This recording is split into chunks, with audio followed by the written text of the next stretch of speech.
你觉得到目前柯文哲有没有罪？当然以你目前没有啊，对没有啊。没有，为什么要去认罪协商？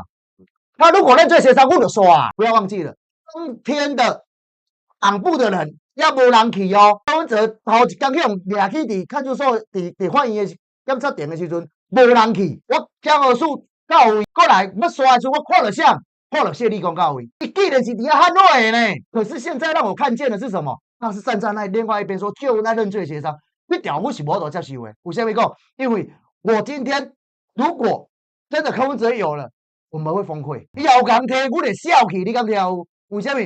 你是和阮的看法是无共款的一个柯文哲呢？你今日既然我这么相信你啊，那你去认这个协商，你是惊啥？惊乖吗？还是你真正有咱人谈成？